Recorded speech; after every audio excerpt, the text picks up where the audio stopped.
Buenas noches, muchas gracias por la invitación. Sean todos bienvenidos a esta cuarta jornada del primer curso de patología endocrina para médicos de atención primaria. Bueno, vamos a hablar de obesidad como enfermedad crónica. Declaro que no tengo ningún conflicto de interés.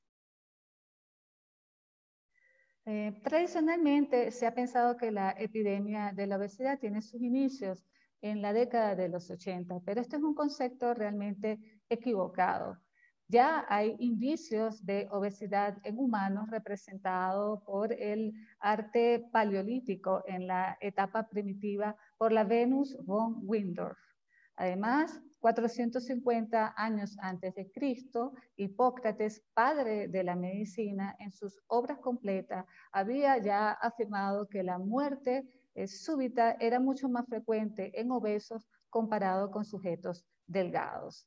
Posteriormente, en 1760, el británico Fleming advirtió que la obesidad podía llamarse enfermedad porque alteraba la actividad física y acortaba la vida del paciente. Pero no fue sino en el año de 1810 cuando Watt afirma que la riqueza para aquellas épocas había eliminado la pestilencia, pero aumentado la corpulencia, afirmándose por primera vez en la historia de la medicina que la obesidad era una enfermedad. Pero lastimosamente esta patología ha sido discriminada por la sociedad. Ningún niño realmente sueña con ser un superhéroe con sobrepeso o con obesidad.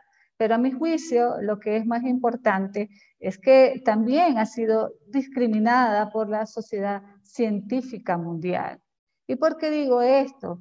Porque han tenido que pasar más de 200 años para que la obesidad haya sido reconocida por las sociedades como la Sociedad Americana de Endocrinólogos Clínicos, la Sociedad Médica Americana y la Sociedad de Obesidad. Ahora bien, ¿por qué es considerada una enfermedad?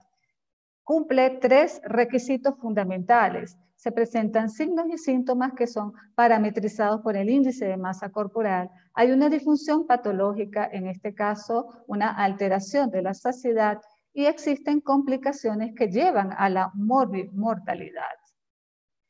De tal manera que estamos ante una epidemia, es una enfermedad crónica cuya prevalencia se ha triplicado en más de 70 países en los últimos 35 años y se estima que hay alrededor de 108 millones de niños y 604 millones de adultos con esta patología.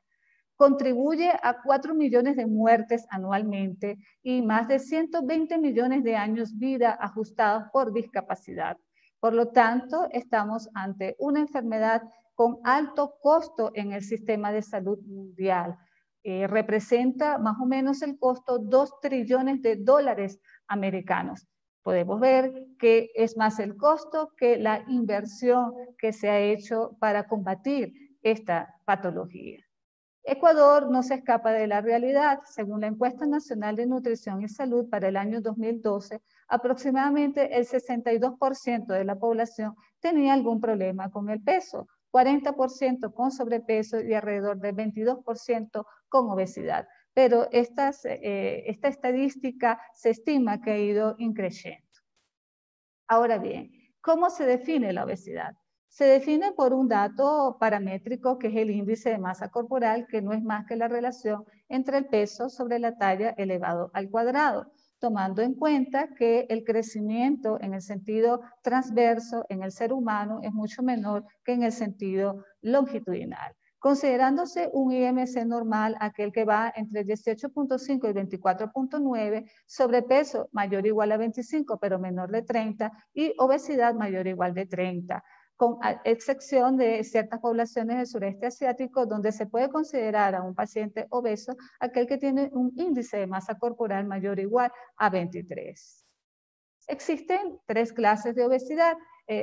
Básicamente, clase 1, un IMC entre 30 y 34.9, clase 2, IMC entre 35 y 39.9, clase 3, IMC entre 40 y 49.9, pero ahora se puede definir a obesidades extremas o superobesidades aquellos pacientes que tienen un IMC mayor o igual a 50. En líneas generales, la mortalidad, el índice de masa corporal está relacionado con la mortalidad y esta relación es una relación logarítmica. A continuación, estamos viendo un estudio que es el Global Burden of Disease, donde incluyó aproximadamente 4 millones de participantes. Estos participantes no eran fumadores, no tenían enfermedad crónica al momento del reclutamiento y murieron aproximadamente 200.000. Lo que podemos observar es que la tasa de mortalidad fue mucho menor en aquellos pacientes que tenían un índice de masa corporal entre 20 y 25 y mayor aquellos que tenían un índice de masa corporal mayor de 40.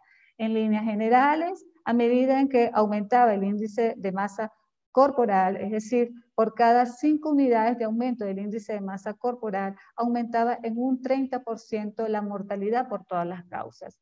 Pero podemos ver que esta curva es una curva J. Paradójicamente, aquellos pacientes que tenían un índice de masa corporal por debajo de 18.5 también tuvieron un aumento de la probabilidad de desarrollar mortalidad. Por lo tanto, el IMC acorta la expectativa de vida del paciente. Si tenemos un IMC elevado, por ejemplo, entre 40 a 50, la posibilidad de que un individuo pueda alcanzar los 70 años es apenas del 50%, comparado con individuos que tengan un IMC entre 22.5 y 25 que pueden alcanzar los 70 años en el 80%. Ahora bien, debido a la heterogeneidad de la obesidad y la simplicidad del índice de masa corporal, se ha creado una escala de clasificación internacional que es la clasificación de Edmonton, que está basada en el aspecto físico y mental del paciente y lo que nos ayuda es a predecir la mortalidad y poder tomar una decisión terapéutica según la gravedad del caso, con las comorbilidades asociadas. Tenemos 5 categorías en esta clasificación. Estadio 0 son pacientes que no tienen factores de riesgo, que no tienen síntomas ni físicos, ni psicológicos, ni tampoco disfunción funcional. Estadio 1 son pacientes que tienen factores de riesgo subclínicos con leves síntomas físicos o leves síntomas psicológicos. Estadio 2 son pacientes que tienen una enfermedad establecida, tienen síntomas físicos moderados o cierta limitación funcional. Estadio 3 tiene significativo daño a órgano blanco y estadio 4 son aquellos que tienen complicaciones severas que generalmente son discapacitantes. Lo importante de esta escala de clasificación usando EOS en inglés o Edmonton es que puede predecir la mortalidad y la predice independiente del índice de masa corporal según el estudio HENS. Pero ¿cuál es el problema?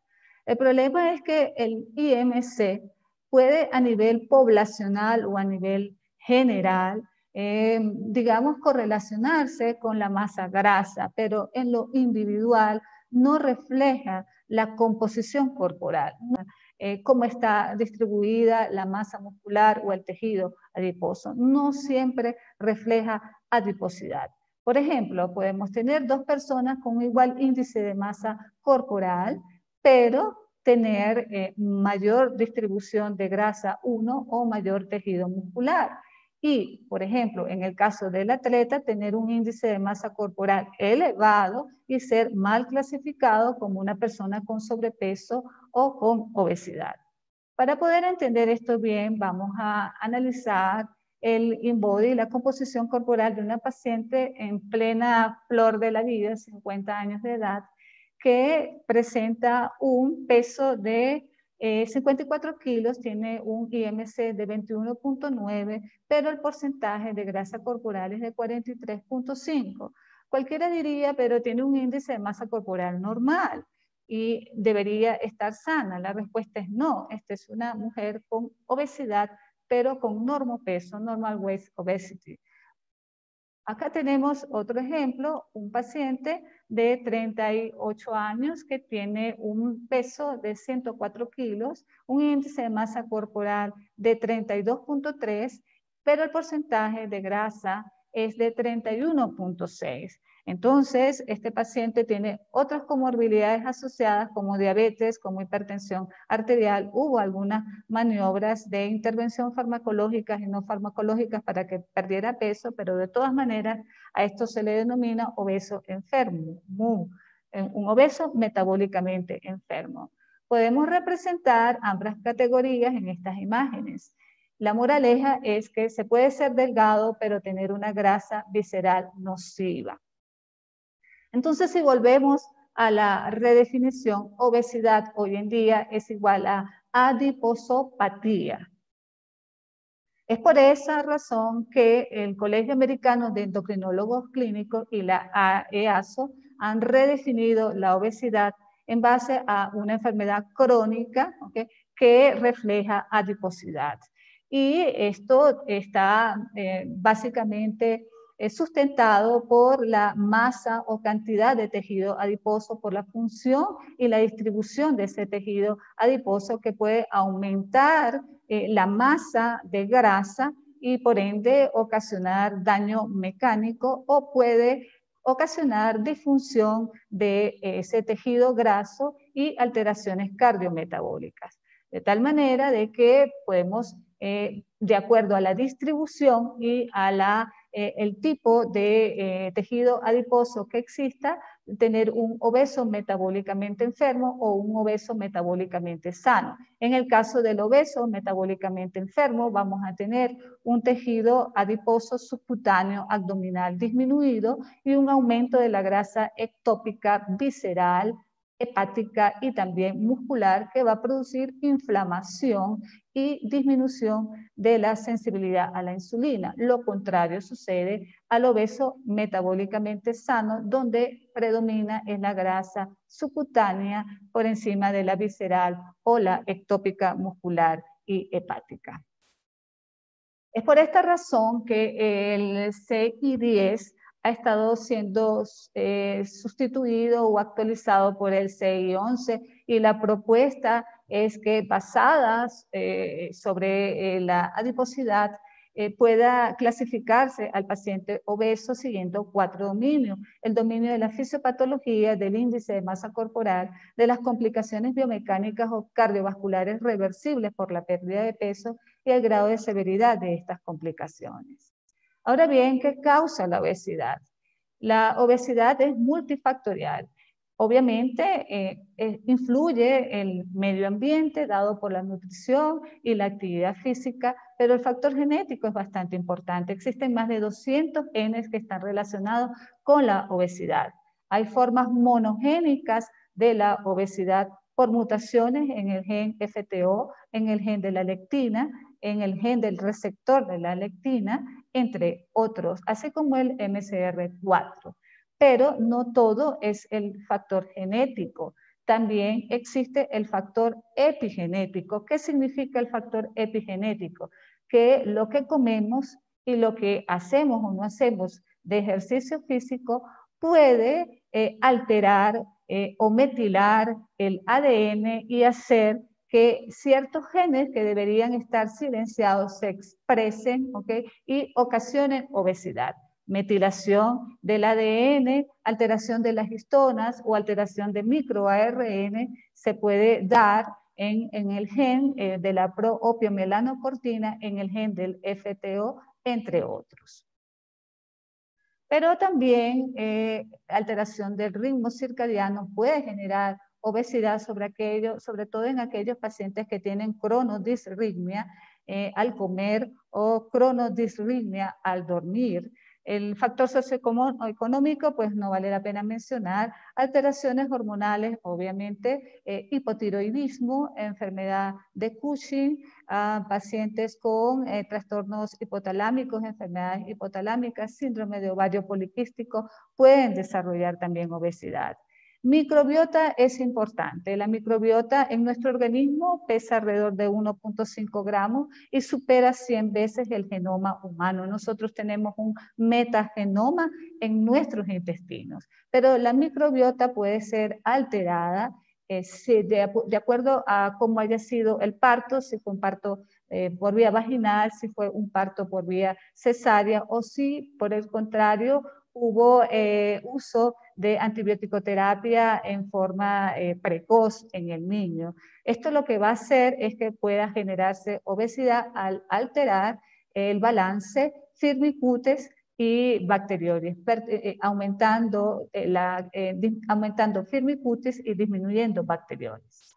El factor prenatal también es importante y esto tiene que ver con la hipótesis Dohart, que es la hipótesis de los orígenes de la vida, cómo el microambiente uterino puede impactar la salud del niño, ¿okay? e impactar la salud en la adultez. Así tenemos que una madre que haya tenido obesidad puede generar un niño obeso, ¿okay? Y puede alterarle los ovocitos en el caso del feto femenino y alterar las células primordiales en el caso del feto masculino y haber una transmisión de la obesidad transgeneracional de F1, F2 a F3. También existen fármacos que pueden generar obesidad, como son la insulina, las sulfonilureas, mitarzipina, quetiapina, risperidona, glucocorticoides, entre otros fármacos. Y por último están los disruptores endocrinos, como son los bifenoles y los insecticidas, que también son obesógenos. Existen más de 200 complicaciones asociadas a la obesidad.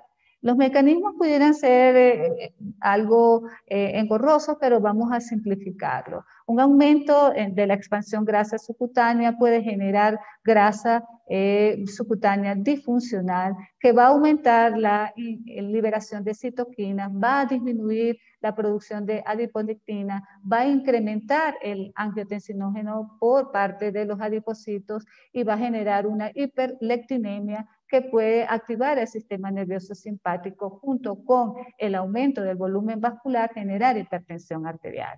Pero además la expansión de la masa grasa subcutánea puede aumentar la aromatasa y convertirse la androstenediona en estrona y por eso ser un factor de riesgo para cáncer de mama y endometrio. Por otra parte, la expansión también de la grasa subcutánea puede aumentar la grasa masa corporal y obviamente generar un impacto mecánico en las articulaciones y ocasionar osteoartritis. Pero también la liberación incrementada de ácidos grasos libres y la disminuida capacidad de almacenamiento por parte del tejido adiposo puede ocasionar lípidos ectópicos en hígado, en músculo, en islotes que van a generar insulinoresistencia y por ende diabetes.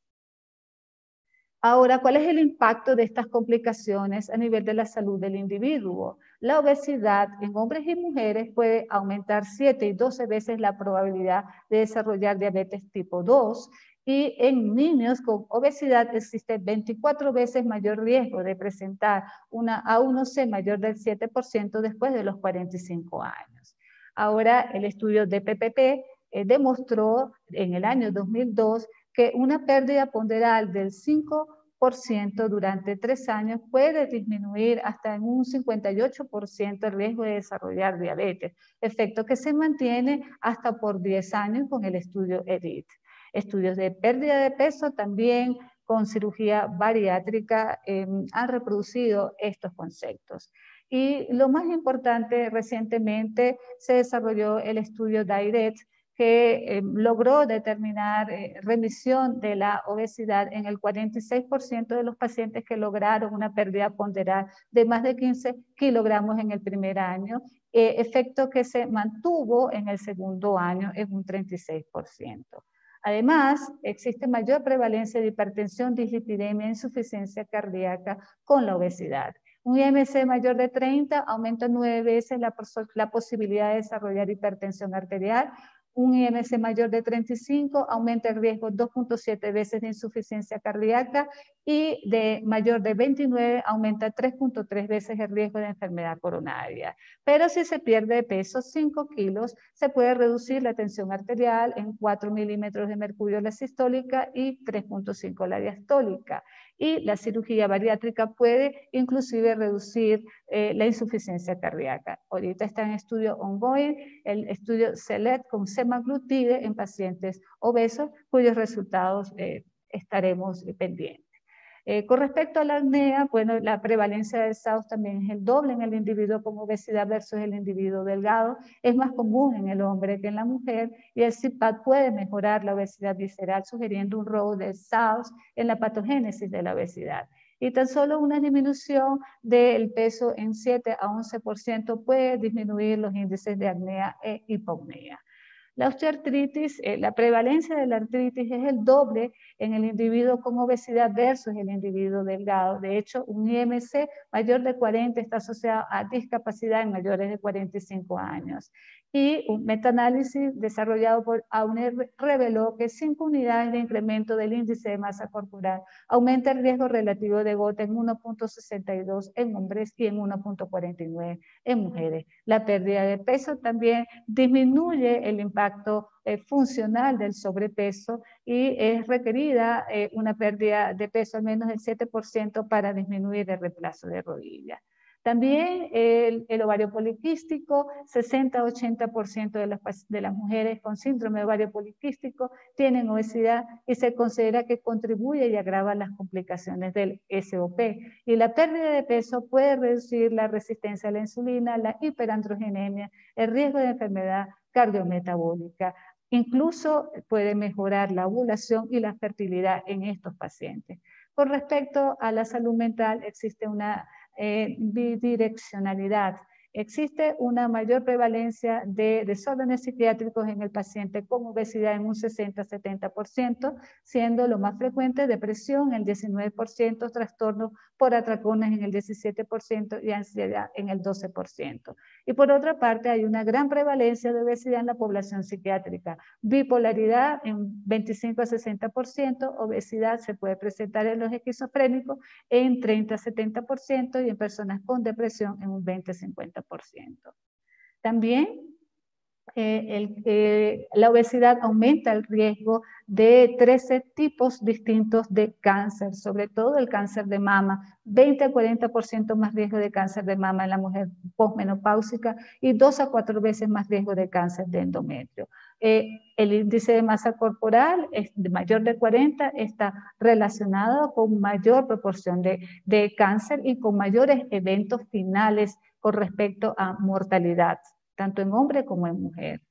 Se ha demostrado que una pérdida de peso intencional del 5% protege contra 9 malignidades y la cirugía bariátrica puede reducir tanto el CA de mama como el CA ginecológico.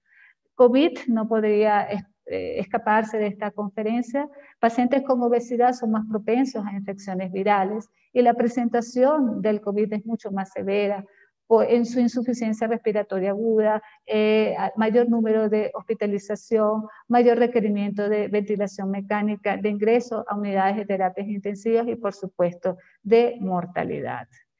Por todo lo anteriormente expuesto, tendremos que afirmar que la obesidad es una enfermedad multifactorial que precisa un abordaje integral e interdisciplinario y precoz. Y concluyendo, ¿por qué es una enfermedad? Porque está asociada a una alteración de la función corporal, porque está precipitada por factores ambientales, que aun cuando tengamos una predisposición genética específica, la vía final común para que se desarrolle la obesidad es multifactorial, es exacerbada o acelera cientos de comorbilidades y está asociada con una morbimortalidad o muerte prematura significativa. En estos momentos se está llevando a cabo el proyecto Obestigma por la Sociedad de Obesidad Española. Y es un proyecto muy interesante porque intenta visibilizar el dramatismo que vive, el drama que viven estos pacientes. Son pacientes que están estigmatizados y generalmente el médico culpa inclusive al propio paciente de ser obeso cuando tiene una visión más paternalista con respecto a otras enfermedades. Entonces, tengamos miedo de ser médicos poco empáticos, porque de nada sirve saber el libro completo si no te interesa la vida del enfermo. Acá tenemos un árbol grande que le dio alimentación, vida a un árbol más pequeño que fue talado en algún momento. Y la verdad es que la naturaleza siempre encuentra la vía para trabajar juntos. La enseñanza de todo esto es porque nosotros no podemos hacerlo. Bueno, muchas gracias.